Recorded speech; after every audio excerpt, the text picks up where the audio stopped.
Have you ever wondered why some individuals, despite their undeniable talent and potential, seem perpetually ensnared in cycles of self-sabotage? Their lives a perpetual dance with addiction? It is a question that gnaws at the edges of our understanding, a shadow cast across the human psyche. For within the depths of the struggle, we often find a curious interplay, a masked performance where the individual's outward presentation, their persona, stands in stark contrast to the hidden aspects of their being, what the eminent Swiss psychiatrist Carl Jung termed the shadow. This unseen, unacknowledged part of ourselves, filled with suppressed desires, unfulfilled needs, and rejected qualities, often holds the key to understanding the seemingly inexplicable grip of addictive behaviors. The journey into this shadow realm, though daunting, is where true healing begins, a path towards reclaiming the fragmented self. Consider the story of Elias, a man whose life, from the outside, appeared to be a masterclass in stoic self-control and unwavering dedication. A renowned architect, his designs were celebrated for their austere beauty and structural integrity. He was the picture of success, a devoted father, a pillar of his community. Yet, beneath this meticulously crafted persona lay a turbulent ocean of unaddressed pain and unacknowledged desires. Elias, in his youth, had been a sensitive, artistic soul, drawn to the raw, untamed beauty of nature and the introspective world of poetry. His father, a man of rigid practicality and stern expectations, had subtly but effectively dismissed these inclinations as frivolous and unmanly. Architecture, Elias, his father would often declare, is a discipline of the mind, not the heart. Leave the dreaming to others.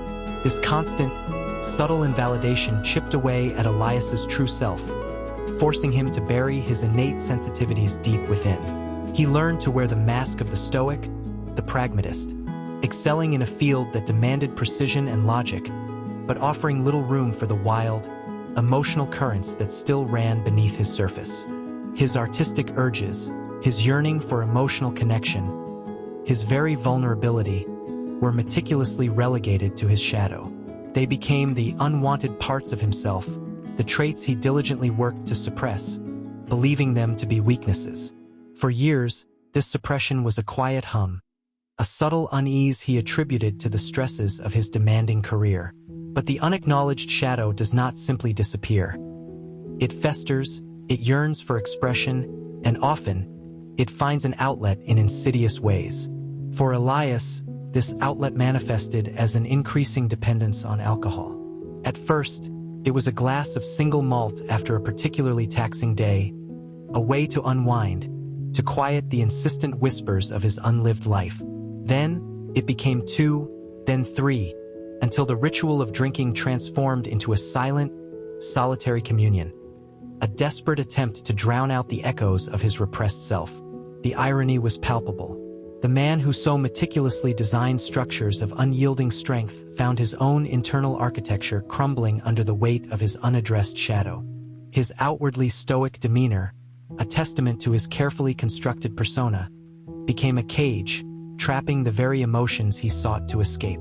His family, once a source of comfort, became a stage where he performed the role of the infallible patriarch, his interactions stiff, distant. He would meticulously plan family outings, ensuring every detail was perfect, yet his presence was often a hollow echo, his mind preoccupied with the internal battles raging within. The more he suppressed his true self, the more potent the call of the shadow became, manifesting as an insatiable craving for the oblivion that alcohol offered.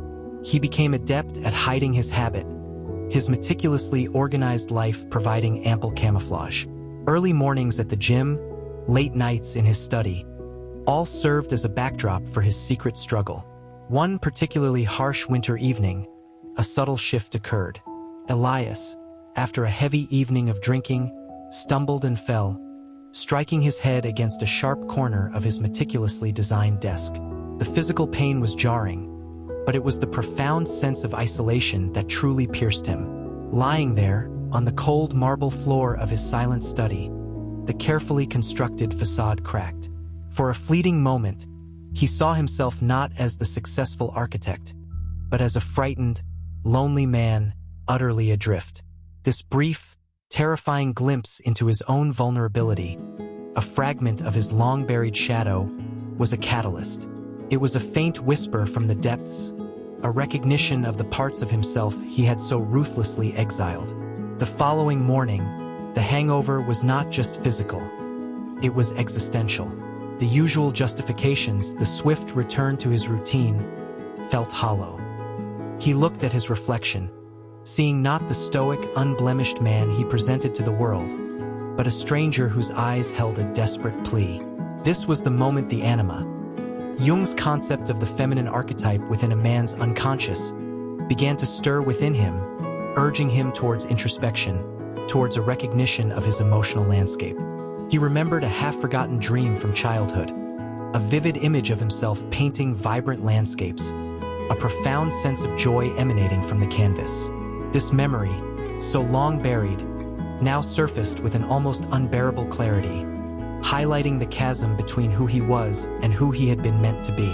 The pain of this realization was sharp, but within it, a fragile seed of hope began to germinate.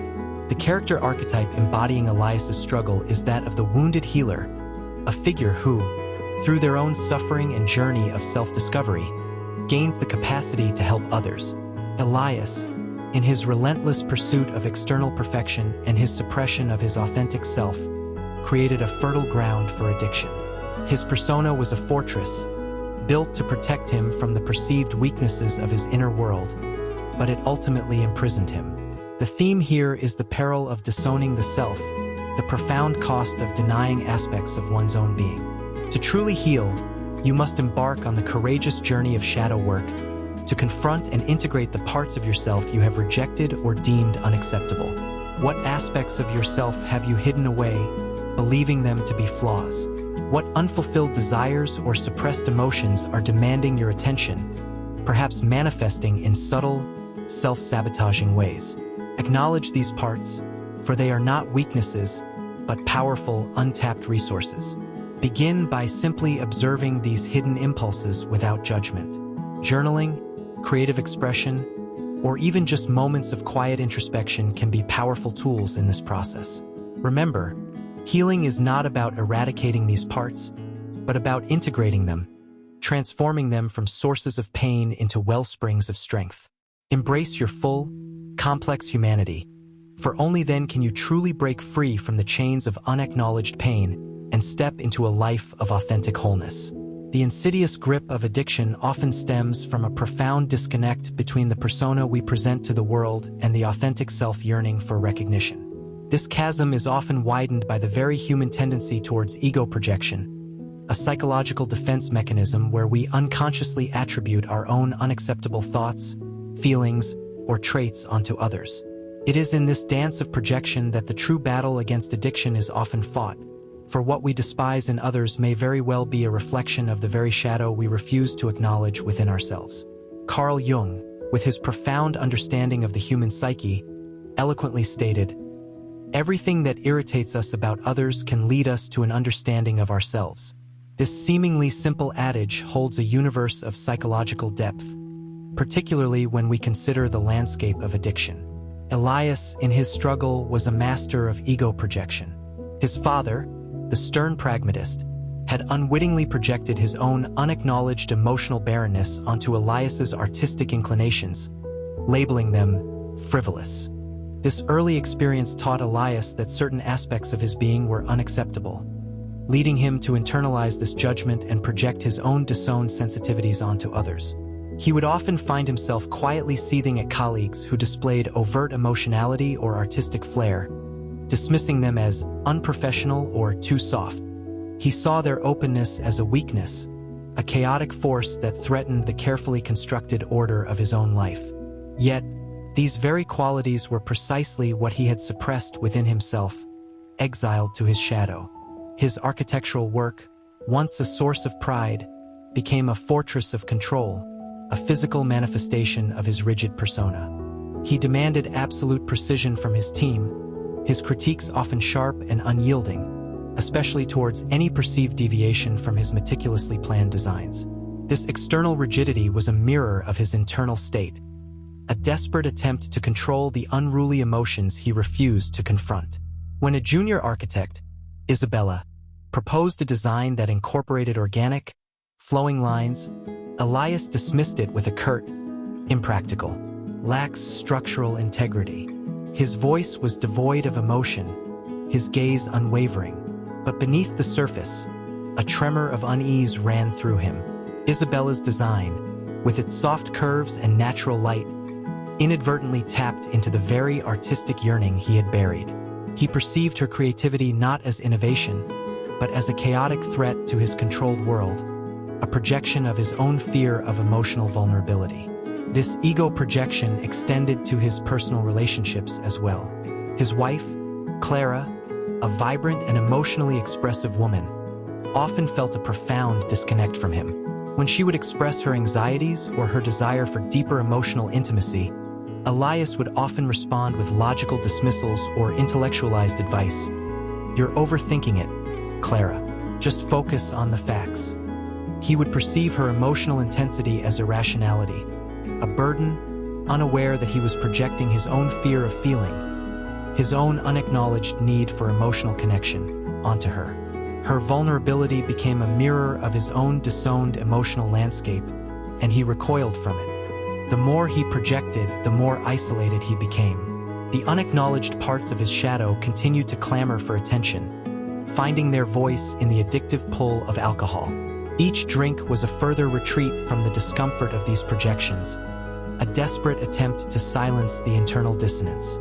He would justify his drinking as a necessary release from the pressures of his demanding life, never acknowledging the deeper truth.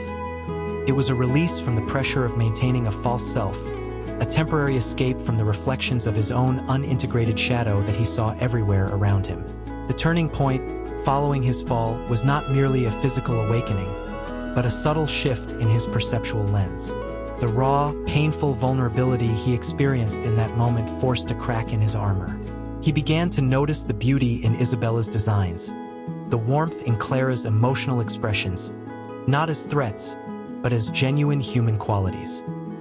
He found himself, on a rare occasion, pausing before dismissing an idea, a subtle curiosity replacing his usual swift judgment. This nascent awareness was the first step away from the tyranny of ego projection, a tentative acknowledgement that perhaps, just perhaps, what he had so vehemently rejected in others held a truth about himself. This was the beginning of his journey towards individuation, a process of becoming a whole, integrated self, where the conscious and unconscious aspects of the psyche are reconciled. What are the qualities or behaviors in others that consistently trigger a strong negative reaction within you? What discomfort do you feel when confronted with intense emotions, whether your own or someone else's? These reactions are not random. They are signposts, pointing directly to aspects of your own shadow that are yearning for recognition and integration. Carl Jung emphasized that one does not become enlightened by imagining figures of light, but by making the darkness conscious. This profound statement underscores the necessity of confronting our disowned parts. Elias's journey highlights how the refusal to own one's internal landscape, the constant externalization of our inner turmoil through ego projection, not only hinders personal growth, but can also fuel destructive behaviors like addiction. The archetype of the persona-shadow split is vividly illustrated in Elias, where the outward facade of strength and control masks a profound internal fragmentation. His denial of his emotional depth and artistic inclination, driven by early conditioning, manifested as ego projection onto those who embodied these very traits.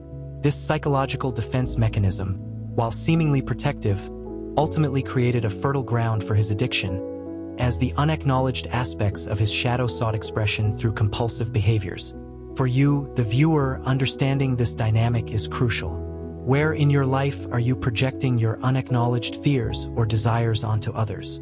Are you quick to judge or criticize traits in others that you secretly fear or suppress within yourself? The path to healing begins with a radical act of self-honesty, turning the gaze inward. Instead of reacting defensively to external triggers, pause and ask yourself, what does this tell me about myself? By reclaiming these projections, by reintegrating your shadow, you begin to dismantle the unconscious patterns that keep you stuck, allowing for a more authentic and integrated existence. This is not about blaming yourself, but about empowering yourself to reclaim your full emotional spectrum. The profound journey from the grip of addiction to the liberation of self-acceptance is intrinsically linked to the process of individuation. Carl Jung's lifelong endeavor of integrating the conscious and unconscious aspects of the psyche. This path, often arduous and fraught with confrontation, ultimately leads to a profound sense of inner peace and the shedding of the false persona that once held us captive. It is within this final, transformative stage that the shadow, once a source of terror and shame, can be embraced and its potent energies integrated into a more complete self. The privilege of a lifetime is to become who you truly are. This timeless wisdom from Carl Jung speaks directly to the essence of the addict's ultimate healing journey. For Elias, the architect, the initial confrontation with his shadow through his accidental fall was merely the opening salvo in a much larger war for his soul. His initial steps towards sobriety were halting, marked by relapses and profound despair.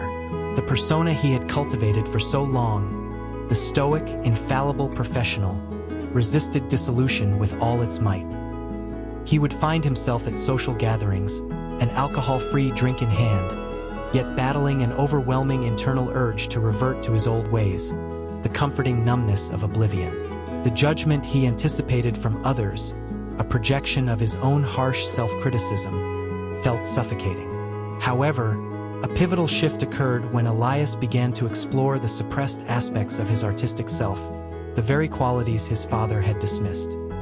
He tentatively enrolled in an evening painting class, initially feeling foolish and out of place among the vibrant, uninhibited artists. The brush felt alien in his hand, the colors jarring. Yet, as he continued, something shifted. He found himself drawn to abstract expressionism, a style that allowed for raw, unbridled emotion to spill onto the canvas without the constraints of rigid form. His early paintings were dark, chaotic, reflecting the turmoil within. But gradually, as he continued to show up, to give voice to his inner world, his strokes became more fluid, the colors brighter, and fragments of long-forgotten joy began to emerge. This act of creative expression was, in essence, a direct engagement with his shadow, a way of acknowledging and giving form to the emotions he had so long denied. One evening, during a particularly intense painting session, a memory surfaced with startling clarity. It was a memory of his grandmother, a kind and gentle woman who, unlike his father, had always encouraged his early artistic inclinations, praising his childhood drawings with genuine warmth. He remembered her saying, "Elias, your heart sees beauty where others only see lines."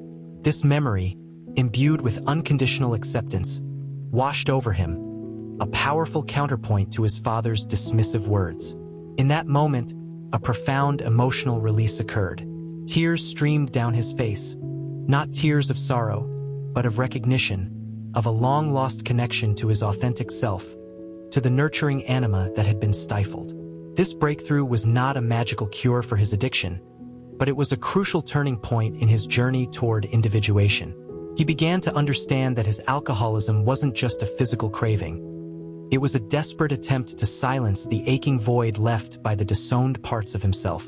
As he continued to paint, as he allowed himself to feel the full spectrum of his emotions, the grief for his lost childhood, the anger at his father's unintentional suppression, the nascent joy of self-discovery, the compulsive need for alcohol began to recede. He started attending support group meetings not as a duty, but as a genuine act of connection. In sharing his story, his vulnerabilities, he realized he wasn't alone. He found strength in the shared humanity of others, and in their reflections, he saw glimpses of his own evolving self, free from judgment. The climax of Elias's journey came not in a dramatic confrontation, but in a quiet, internal shift. One morning, he woke without the familiar internal battle, the craving for alcohol conspicuously absent. Instead, there was a profound stillness, a sense of quiet presence. He went to his studio, not to paint from a place of turmoil, but from a place of peace. He began to sculpt, working with clay, molding forms that were both strong and fluid, a testament to the integration of his internal paradoxes. He started to see his architectural designs with new eyes, infusing them with a subtle warmth, an organic flow that had been absent before. He learned to embrace the imperfections in his life and in himself, recognizing them as integral parts of his unique mosaic. He understood that true strength lay not in rigid control, but in authentic vulnerability, in the courage to be fully present with all aspects of himself. The character archetype that emerges from Elias's transformative journey is the integrated self, a figure who has confronted their shadow, embraced their vulnerabilities, and achieved a state of psychological wholeness. The overarching theme is the profound liberation that comes from individuation, the courageous process of becoming truly, authentically oneself. Elias's story is a powerful testament to the idea that addiction is often a symptom, a desperate plea from the unlived life within. Your own journey towards healing requires a commitment to radical self-acceptance. What aspects of your past, your experiences, or your personality have you disowned or judged? These are not burdens to be cast off, but rather integral pieces of your unique tapestry, waiting to be woven back into the whole. Embrace the stillness within you. Take moments each day to simply be, without judgment, without the need to fix or change. Engage in activities that bring you genuine joy, even if they seem unproductive by societal standards. This is the path to nurturing your authentic self, to allowing your inner power to transform. Walk in nature, meditate, engage in yoga, or simply sit in quiet contemplation. Let positive thoughts permeate your being, consciously challenging and replacing negative thought patterns. This internal power is not a fleeting emotion. It is the bedrock of your true self, waiting to be rediscovered. Allow yourself the grace to let go of the need for external validation, for it is within your own being that true worth resides. Your past pain does not define you. It is merely a chapter in your unfolding story. You possess an incredible capacity for rebirth, for stepping into a life of purpose and profound inner peace. Remember, the journey of self-discovery is ongoing, a continuous unfolding. What small, brave step can you take today to honor a hidden part of yourself? The whispers of your authentic self are always there, waiting to be heard. Listen closely. Please like, comment, and subscribe to the channel, and share this video with other friends to spread valuable insights in life. Thank you for listening. The END.